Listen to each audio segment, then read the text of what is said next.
This is the review for our final. This is day 2.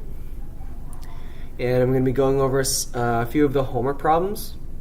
For number 1, where we have a fruit salad and we're comparing strawberries and grapes, and we know that the ratio of strawberries to total fruit is 8 to 11.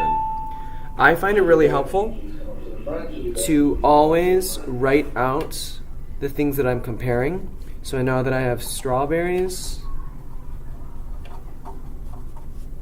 I know that I have grapes, and then also write how many total fruit we have. Then I'll go back and figure out what information I have from the problem. I know that the ratio of strawberries to total fruit is 8 to 11, so that means that there's 8 strawberries and 11 total fruit. Now I can look through and think, okay, so if there are this many strawberries, then 8 plus what equals 11?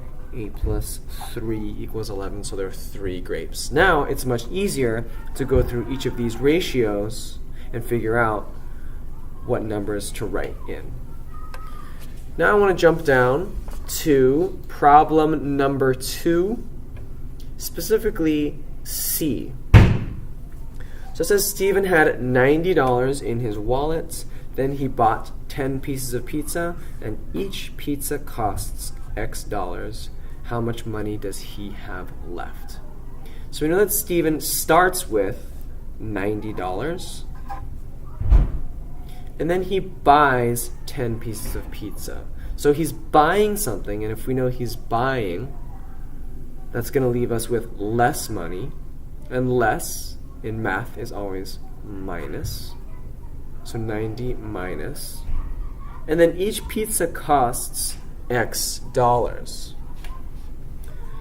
So if I have 10 pizzas and each one costs X dollars, it's like I have one pizza, that's X dollars, another pizza, and another one, and another one, and another one, until I have 10 pizzas, and each one costs X dollars. So altogether, I have 10 times X, which we can write as 10X.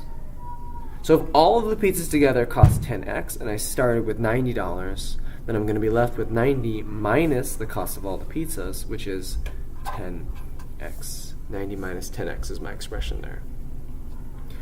Here, for number 3, Yesenia worked for 8 hours as a waitress and earned $72. Anytime that you're trying to find the unit rates for how much you earn in 1 hour, you can just take the total amount of money you earn and divide it by the number of hours.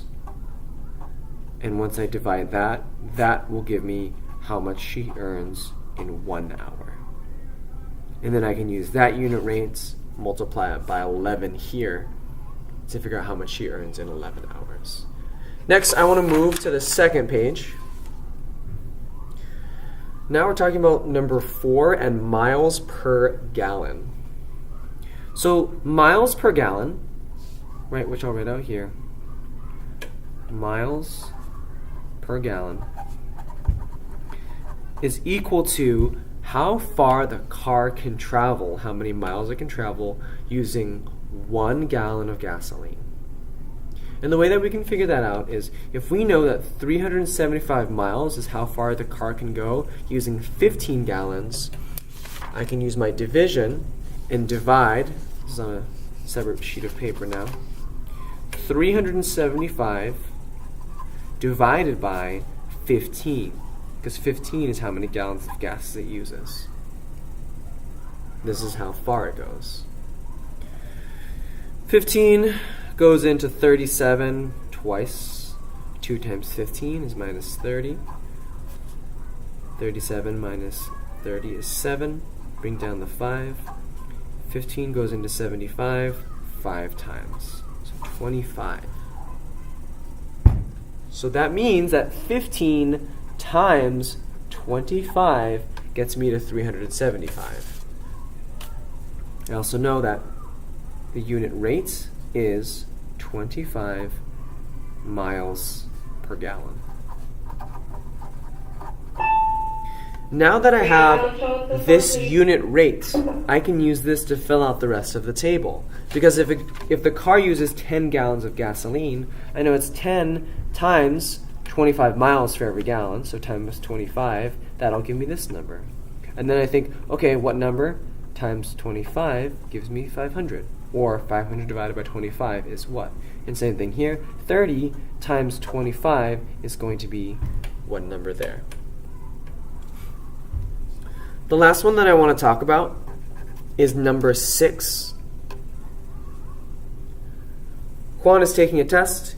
He completed 40% of the problems. If he has completed 12 problems so far, how many total problems are on the test?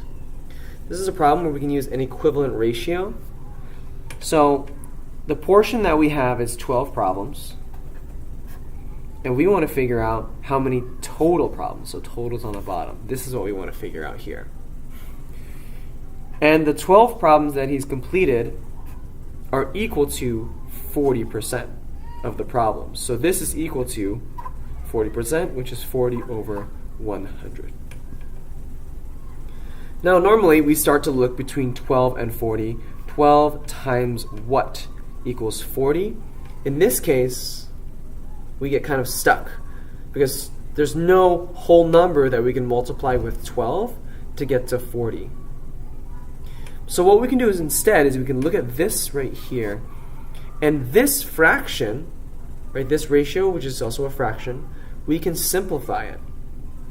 40 over 100, that equals, this, if we divide both by 10, that equals 4 over 10.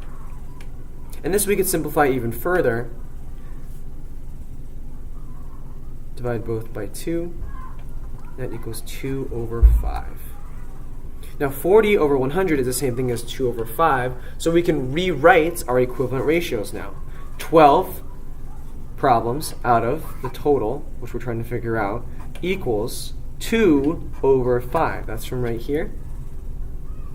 Now, between 2 and 12, okay, I can see that 2 times 6 equals 12, and then I have to do the same thing on the bottom. 5 times 6 will give me that number, and that is the total number of problems.